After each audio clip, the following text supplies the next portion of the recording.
श्री राम जय राम जय जय राम। श्री राम जय राम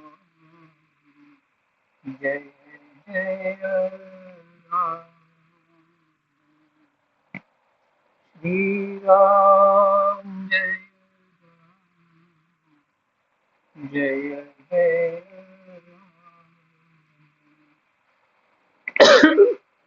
राधे श्याम राधे श्याम जय जय राधे श्याम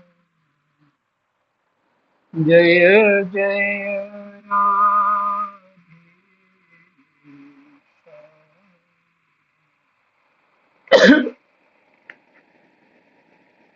ओम गं गणपते नमः। श्री सीतारामाभ्यां नमः। श्री हनुमते नमः। श्री उमापते नमः।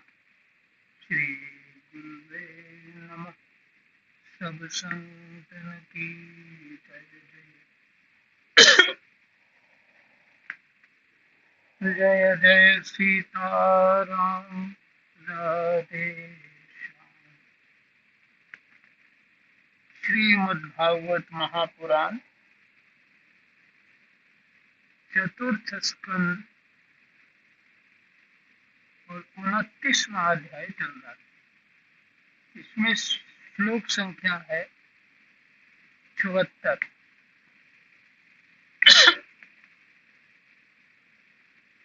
74 श्लोक संख्या से पाठ करेंगे। बाहर बरसात इतनी हो रही है कि मुझे लग रहा है कि आप मुझे ठीक से सुन नहीं पा रहे हो। महाराज जी आवाज क्लियर नहीं है। क्लियर नहीं है ना? आवाज नहीं ठीक महाराज जी। हाँ जी, क्योंकि महाराज जी आवाज नहीं आ रही, बहुत हाँ जी, धीमी आ रही। बाहर जो है ना बरसात बहुत जोर से हो रही है, क्योंकि मैं कोशिश करता हूँ फिर से। ठीक है, एक मिनट।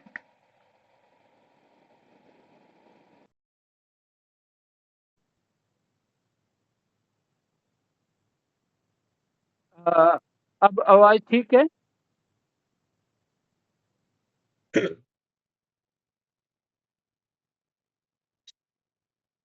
हाँ, तो श्लोक नंबर 74 से पाठ करेंगे आज।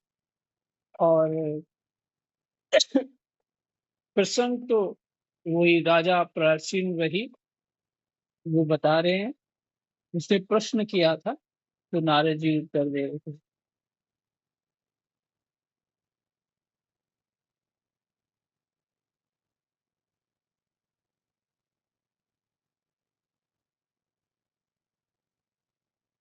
तो कहते हैं इस प्रकार पंच तन मात्राओं से बना हुआ तथा 16 तत्वों के रूप में विकसित यह त्रिगुणमय संघात ही लिंग शरीर है।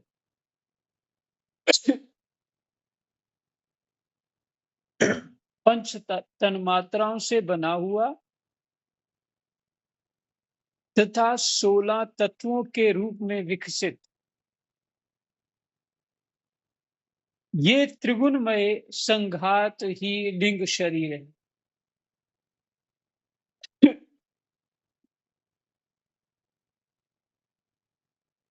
यही चेतना शक्ति से युक्त होकर जीव कहा जाता है।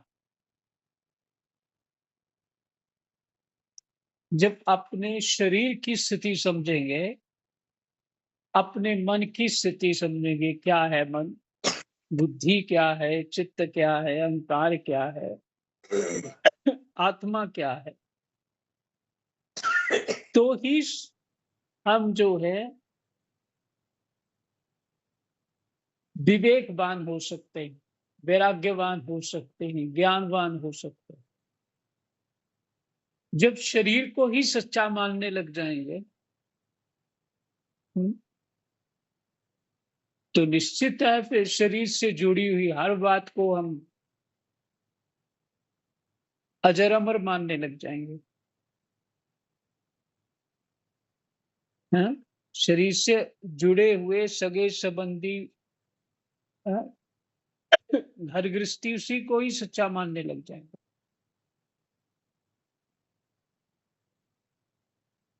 देखिए, कुछ काल तक जो वस्तुएं हमारे साथ रहती हैं, वो सत्य नहीं हो सकती, हो ही नहीं सकती सत्य। और फिर जो देखने वाला है, शरीर जो अनुभव कर रहा है, ज्ञान इंद्रियां, कर्म इंद्रियां और मन और बुद्धि के प्रभाव से वो वस्तुओं को देखता है, तो वो भी बदल बदल बदल करके वस्तुओं को अनुभव करता है।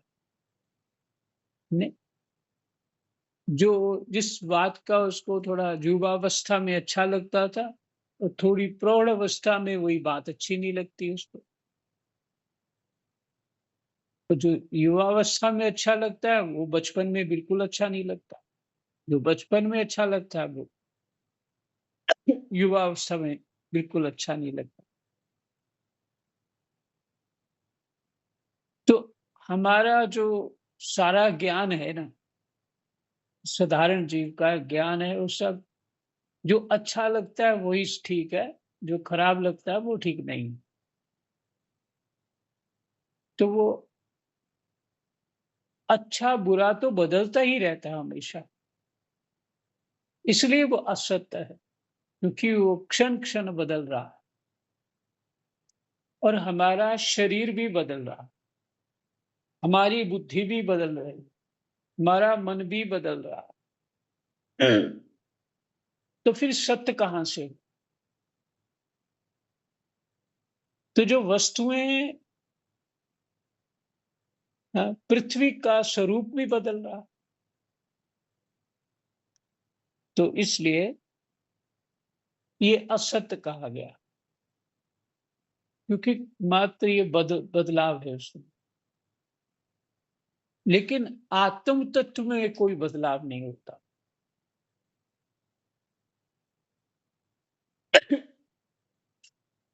सत्य असत्य को भी समझना चाहिए। ये ये गहरी बात हो जाएगी, लंबा नहीं जाते, यहीं तक आपको सुनाया, जितनी आवश्यकता ही उतना ठीक है।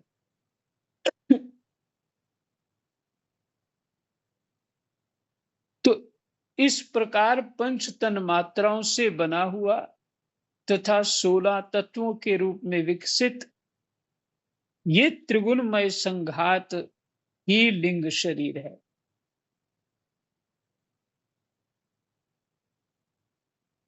यही चेतना शक्ति से युक्त होकर जीव कहा जाता है। जब चेतना शक्ति से युक्त होता है, तो फिर जीव कहलाता है। इसी के द्वारा पुरुष भिन्न भिन्न देहों को ग्रहण करता है। फिर से समझ लीजिए, सूक्ष्म शरीर, उसको लिंग शरीर का।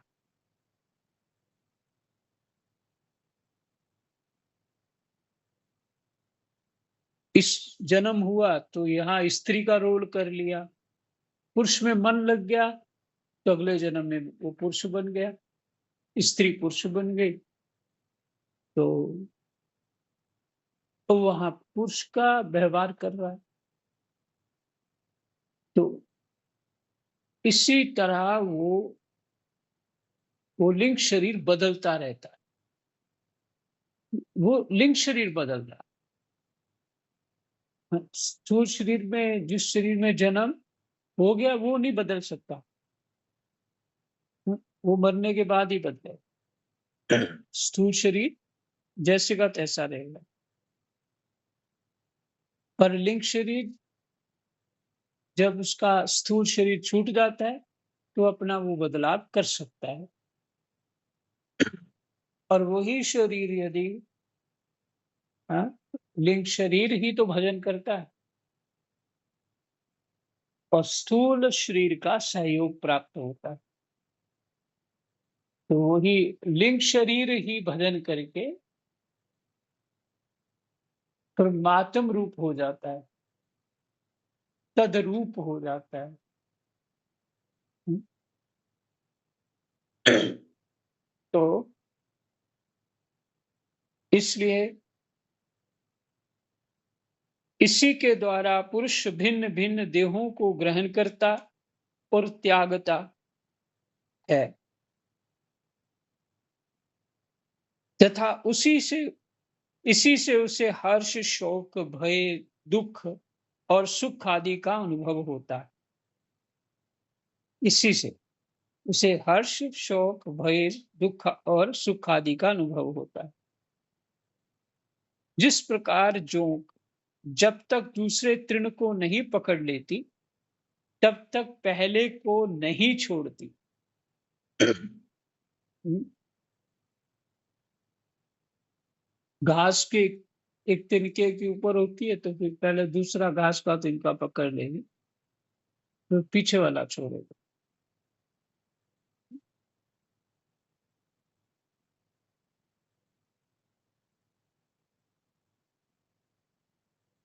उसी प्रकार जीव मरण काल उपस्थित होने पर भी जब तक देहारंभक कर्मों की समाप्ति होने पर दूसरा शरीर प्राप्त नहीं कर लेता,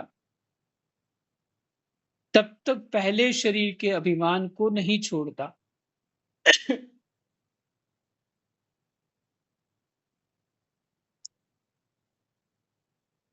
राजन, यह मना प्रधान लिंग शरीर ही जीव के जन्म आदि का कारण है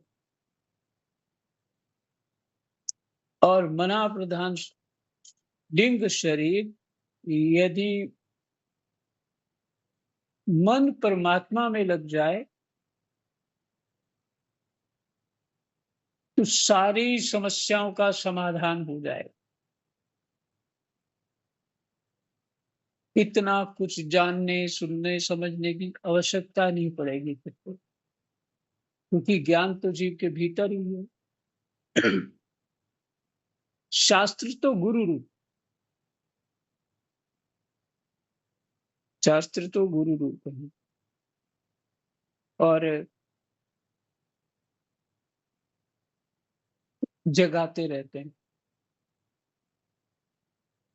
ये मना प्रधान लिंग शरीर ही जीव के जन्म आदि का कारण है। जीव जब इंद्रिय जनित भोगों का चिंतन करते हुए बार बार उन्हीं के लिए कर्म करता है, तब उन कर्मों के होते रहने से अविद्यावश वह देह आदि के कर्मों में बंध जाता है।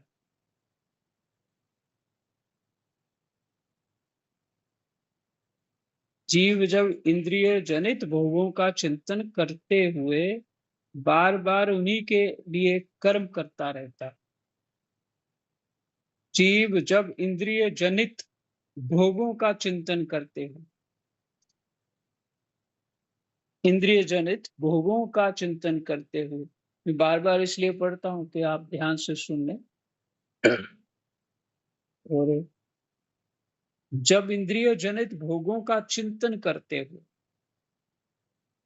बार बार उन्हीं के लिए कर्म करता है,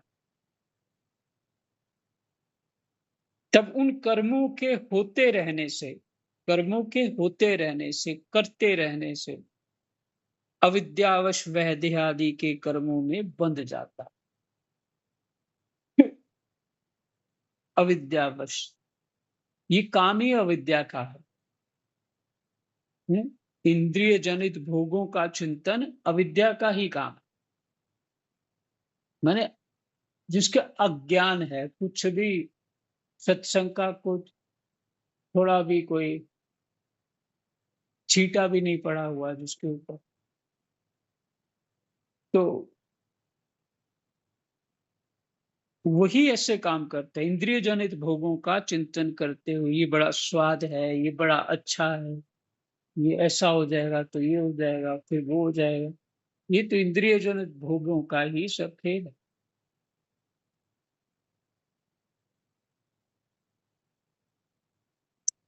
अ, तुम ही, तुम्हारा ही जो ये कल्पना कर रहे हैं ना, ऐसा हो जाएगा वैसा हो जाएगा, वही शरीर बीमार हो गया तो,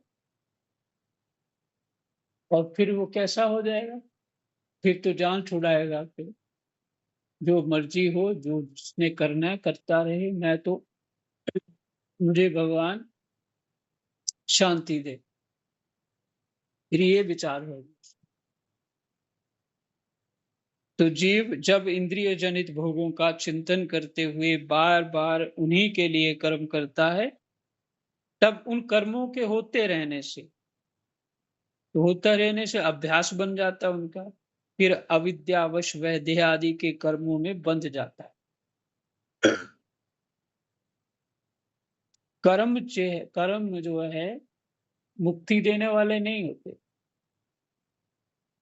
कर्मों में बंध जाता है।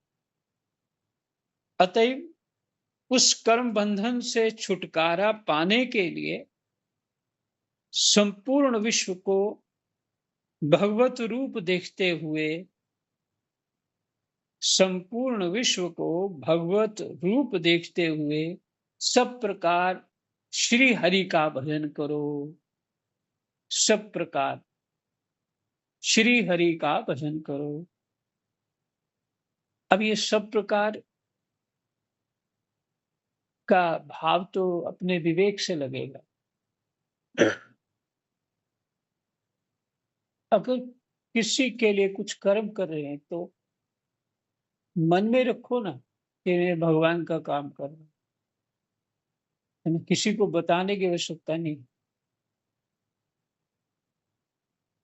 और अविद्या युक्त बुद्धि ये सोचती है कि मैं तो इसको भगवान समझ के काम कर रहा हूं, और ये तो मेरे को तो बुरा समझता है।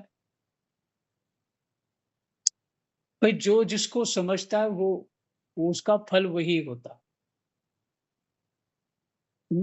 वो फल वही होता है जो समझता है। फिर मैं किसी को भगवान समझता हूं तो मुझे भगवान के वहां से वैसा ही फल प्राप्त होगा।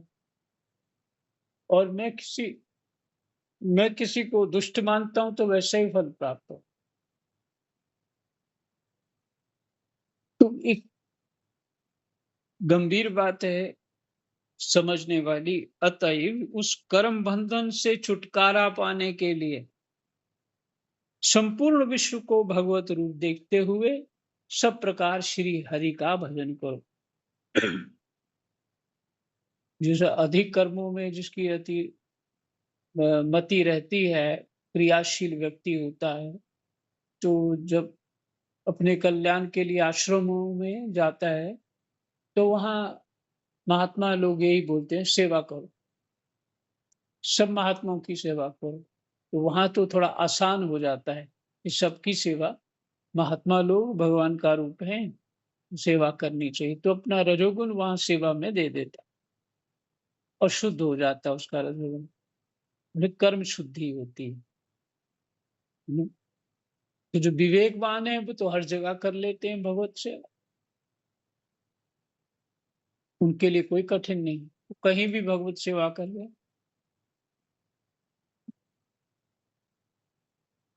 पर ऐसा नहीं है कि हम घर में ही भगवत सेवा करें और बाहर तो हम दुष्ट सेवा ही करें, ऐसा नहीं हो सकता। फिर सब जगह एक जैसा ही हो।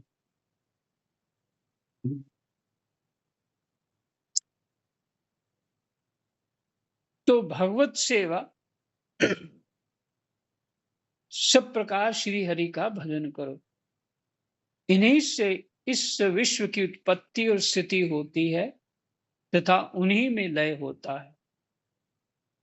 ये चित्त में रहना चाहिए हमेशा।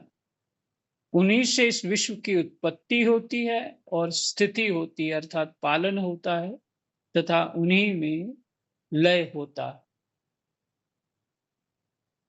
इस जगत की, इस विश्व की लय जब होता है अर्थात प्रलय हो जाती। श्री मैत्रेय जी कहते हैं, विदुर जी, भक्त श्रेष्ठ श्री नारद जी ने राजा प्राचीन वरही को जीव और ईश्वर के स्वरूप का दिग्दर्शन कराया।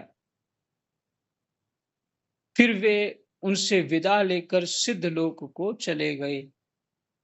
तब राजर्षि प्राचीन वरही भी प्रजा पालन का भार अपने पुत्रों को सौंपकर तपस्या करने के लिए कपिलाश्रम को चले गए। वहां उन वीरवर ने समस्त विषयों की आसक्ति छोड़कर एकाग्र मन से भक्ति पूर्वक श्री हरि के चरण कमलों का चिंतन करते हुए सारूप्य पद प्राप्त किया। सारूप्य भगवान के समान हो जाना, ये सारूप्य पद है, ये प्राप्त कर लो। कहाँ वो यहाँ यज्ञ हवन इत्यादि कर रहे थे और सबकी बलियां दे रहे थे, और जब गुरु मिले उन्होंने रास्ता दिखा दिया, श्रद्धा पूर्वक गुरु की वाणी सत्य मानकर उस मार्ग पर चले तो भगवत प्राप्ति हो गई। निष्पाप विदुर जी देवर्षि नारद के परोक्ष रूप से कहे हुए इस आत्म ज्ञान को जो पुरुष सुनेगा या सुनाएगा वह शीघ्र ही लिंग देह के बंधन से छूट जाएगा। यह एक शब्द है परोक्ष रूप से, अभी भी उन्होंने परोक्ष रूप से ही कहा। देवर्षि नारद के परोक्ष रूप से कहे हुए आत्म ज्ञान को जो पुरुष सुनेगा या सुनाएगा वह शीघ्र ही लिंग देह के बंधन से छूट जाएगा। देवर्षि नारद के मुख से निकला हुआ यह आत्म ज्ञान भगवान मुकुंद के यश से संबंध होने के कारण त्रिलोकी को पवित्र करने वाला, अंतःकरण का शोधक तथा परमात्म पद को प्रकाशित करने वाला है। अंतःकरण का शोधक, ये ज्ञान जो देवर्षि नारद ने दिया, अंतःकरण का शोधक तथा परमात्म पद को प्रकाशित करने वाला।